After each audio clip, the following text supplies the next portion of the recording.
बापरे मनीषा, ढोकळा एकच नंबर बनवला तू. असा ढोकळा तुला बनवता येते हे मला माहीतच नव्हतं. संदीप, खरोखर छान झाला का ढोकळा? तुला माझं खोटं वाटत असेल आईला विचार. हो आई, खरंच ढोकळा चांगला झाला का? की संदीप माझी गंमत करत आहेत? नाही नाही मनीषा, ढोकळा तू एक नंबर बनवला. एक कुकर आणखी करतं काय? बोलू का मी शांताबाईले? माझ्या मैत्रिणी अजून 2-3 बोलावतो, तुझी इच्छा असेल तर. हो आई, हे काही विचारायची गोष्ट आहे? बोला तुम्ही, आता फोन करा. संदीप, हा ढोकळा तुम्ही घेऊन घ्या. पोटभर नाश्ता करा. जेवण मी वेळाने बनवते. ठीक आहे मनीषा, टाक. उरला सुरला मला टिफिनमध्ये देऊन टाकतो. तिथे माझ्या मित्रांना देऊन देतो मी. ठीक आहे. सविता, तू उभे काय करून राहिली? तिकडे शेळ्यावाली बाई आली ना घरी, शेळ्या झाल्या काय विचारून राहिली ती. राजाजी, सांगून द्या झाल्या नाहीत म्हणून.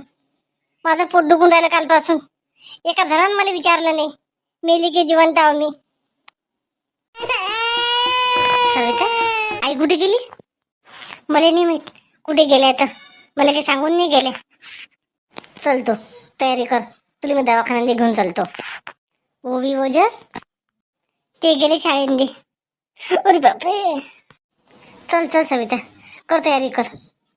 मी सांगून देतो त्या बाईले तयार झाल्या नाहीत म्हणून. चल बाई, किती वेळची बाहेर गेली. सविता वाट पाहून राहिली असेल. सविता, कुठे गेली सविता? हा फोन आहे कोणाचा आहे काय माहित. थांब, फोन करून पाहू दे बरं. हॅलो, कोण? गंगूबाई, तू बोल. गंगूबाई थांब. शांताबाई, या ना लवकर. मनीषानं खूप चांगला ढोकळा बनवला. या बरं, तुमचीच कमी आहे. गंगूबाई, मी किती वेळची आता घरी आली.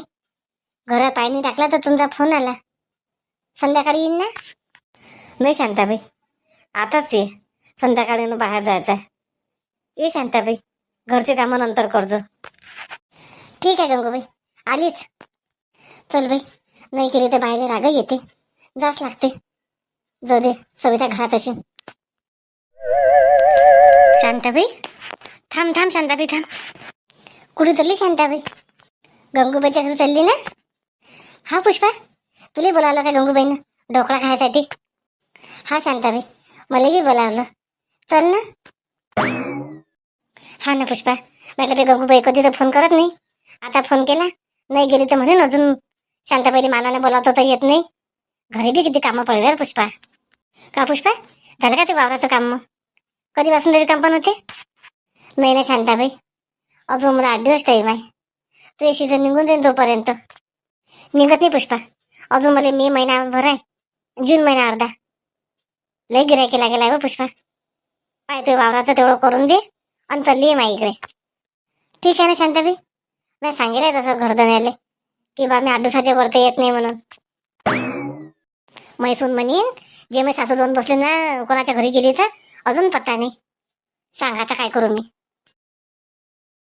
हॅलो, बोल बोल गंगूबाई. सविताबाई, ये माझ्या घरी नाश्ता करायसाठी. ढोकळा केला माझ्या सुनीनं, एकदम चांगला. माझ्या ढोकळा पाहून तू बी त्या सुनीला करायला लावजो. काय सांगता गंगूबाई तुले, माझ्या सुनीला ढोकळा साध्या पोळी भाजीच तर बरोबर करता येत नाही, तर ढोकळा कुठे करीन? माहिती आहे गंगूबाई, कधी भाजी खारट करते, कधी भाजी तिखट करते. माझ्या पोराला तर भाजी तिची हातची गोड नाही लागत. मला भाज्या करायला लागतात आणि तू म्हणतात ढोकळा करायचा विषय लावून राहिली. ढोकळा कुठे येईन? काय म्हटलं आई? गुड्डी, तू कधी आली गुड्डी? तुम्ही मी बुराई करायला त्या की नाही तेव्हा चालते मी. मस्त, मला तर आठवणच नाही. मी तर तुमचा व्हिडिओ रेकॉर्ड करून राहिली होती आई. नाही नाही गुड्डी, माय बाई, मी ती बुराई कशा गोष्टी करते हो गुड्डी तू? मी तर फोन केला माया सुनीचे गुण गायसाठी.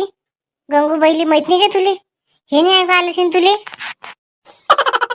आई, तुम्ही ह्या गोष्टी केल्याच नाहीत ना? कोण खोटं बोलून राहिला तुम्ही? तुम्ही माझ्या बुराई करायसाठीच फोन केला तुम्ही गंगू काकूले. गुड्डी, तुला खरं वाटतं की खोटं वाटतं आता?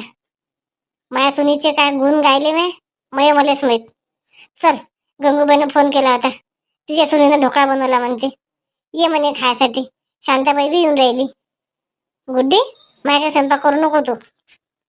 आई, तुम्हाला रोज रोज रोज लोकांच्या घरी खायला जाता, स्वतःच्या घरी बनवा ना काही, आणि त्याला बोलवा एक दिवस. तुम्हाला बरं वाटते? उठल्या सुटल्या की चालल्या कोणाच्या घरी खायसाठी. नाव बदनाम करताय, हिनं बोलावलं आणि तिनं बोलावलं. कोणीच काही बोलावत नाही तुम्हाला. का तुला काय वाटते मी नाही हलकडच आहो काय? एवढी मोठी बाई बिना मानाने देईन काय कोणाच्या घरी? तुला काय वाटते की उठली सुटली की चालली नाही कोणाच्या घरी? मला फोन करतात, किती मान सन्मान करतात माझ्या बाहेर, किती मानाने बोलावतात मला. फक्त माहितीये तूच माझ्या मान सन्मान करत नाही घरांनी. मला म्हणते बिना मानानं चालले. ती रिकामी नाही आम्ही बिना मानानं जायसाठी. चल, हिची नांदी लागून काय फायदा नाही मला. हिच्यापाशी कधी थांबशील तर भांडणाचात, भांडणाशिवाय दुसरा विषयच नसते कोणता. जा ना, जा फुकटाचा खायसाठी जा.